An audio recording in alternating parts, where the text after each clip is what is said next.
Bonjour, c'est la Grenouille Tricote. Aujourd'hui, je vais vous expliquer comment on tricote avec des aiguilles circulaires. Donc les aiguilles circulaires, ce sont deux morceaux rigides avec un tube qui relie les deux aiguilles. Ça vous permet par exemple de tricoter des bonnets, des snoods ou des pulls en une seule fois avec juste le raccord pour les manches par exemple pour un pull. Il n'y a pas besoin de faire de couture. Alors c'est à la fois très pratique et en même temps pour démarrer il y a quelques petites règles à savoir. Moi j'ai appris à tricoter avec 4 aiguilles, c'est ma grand-mère qui m'a appris, c'est une habitude que j'ai, mais pour certaines 4 aiguilles ce n'est pas forcément évident. Alors quand c'est comme ça, il y a la solution des aiguilles circulaires. Alors les aiguilles circulaires, pour les utiliser, il y a quelques petites règles à savoir, très importantes, puis après une fois qu'on les sait, c'est très simple. Alors une fois que vous avez calculé votre échantillon et que vous avez monté le nombre de mailles sur votre aiguille, donc là on considère que c'est l'aiguille gauche, ici l'aiguille droite, on ne recommence pas à tricoter normalement comme un tricot normal, il faut ramener une grande partie des mailles sur le côté droit. Alors là, c'est un peu compliqué parce que moi, j'ai utilisé des aiguilles circulaires avec beaucoup de fils. C'est surtout pour, par exemple, un pull. Alors, quand c'est comme ça, vous tirez un peu.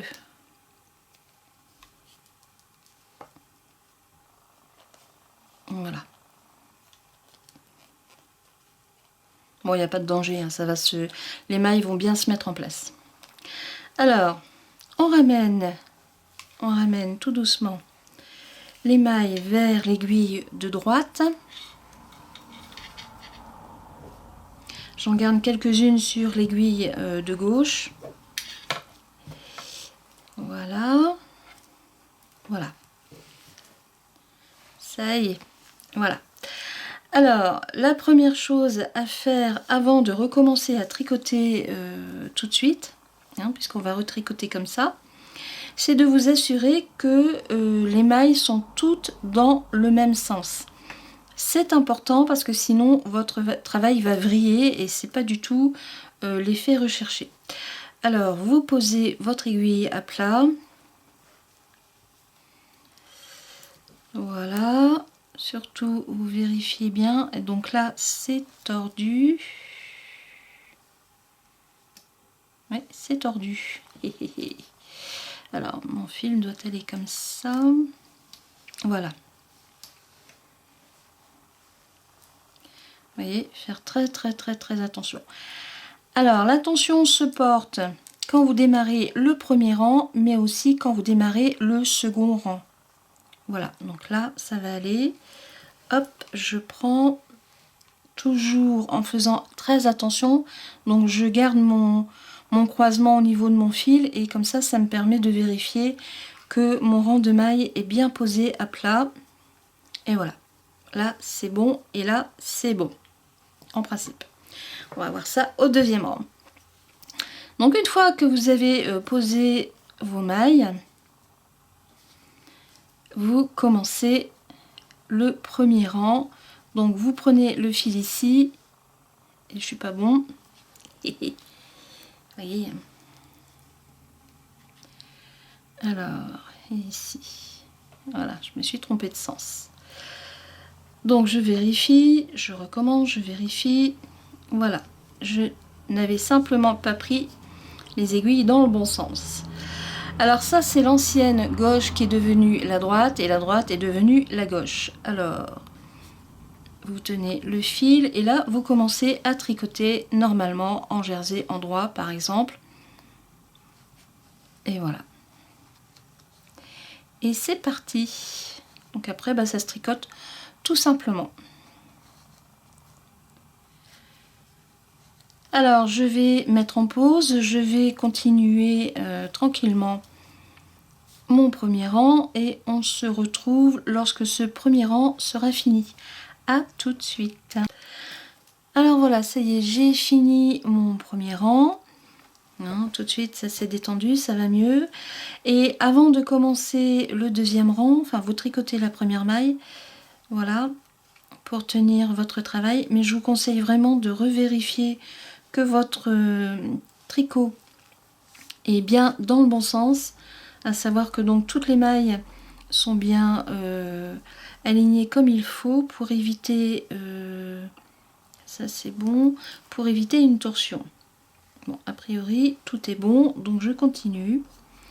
Alors, pourquoi est-ce que j'insiste sur le fait de faire très attention là-dessus? Je vais vous faire voir après. Alors là, j'ai fait mon premier rang. Je vais zoomer un petit peu. Bon, moi, je vais me repérer avec mon fil de départ, mais si vous avez du mal à vous repérer parce que vous démarrez au tricot ou vous n'avez pas l'habitude, vous mettez un marque-maille ou un anneau, enfin bref, vous faites ce que vous voulez. Donc là, je vais commencer mon deuxième rang tout de suite. Alors, toujours faire attention de ne pas trop tordre votre tricot, comme ça, ça vous évite des problèmes. Et bon, voilà, c'est parti. Ça continue. Alors, bon là, je vais arrêter et je vais vous expliquer pourquoi il fallait absolument faire attention au niveau de la torsion de votre fil plastique. Parce que donc, j'ai fait un échantillon qui va me servir pour un snood. Et je me suis trompée dans la torsion. J'ai pas fait bien attention. Alors, on a l'impression qu'il est bien à l'endroit, mais tout compte fait, vous voyez, là, ça se tord. Je vais diminuer le zoom. Comme ça, vous allez bien voir. Voilà. Alors, on peut essayer de le tordre comme on veut. Il y a toujours une torsion. C'est pas grave, parce que ça va me servir à un snood qui va vous être expliqué dans une prochaine vidéo où justement j'ai besoin de torsion. Donc ma foi, c'est une bonne chose. Je ne l'ai pas fait exprès, mais c'est bien.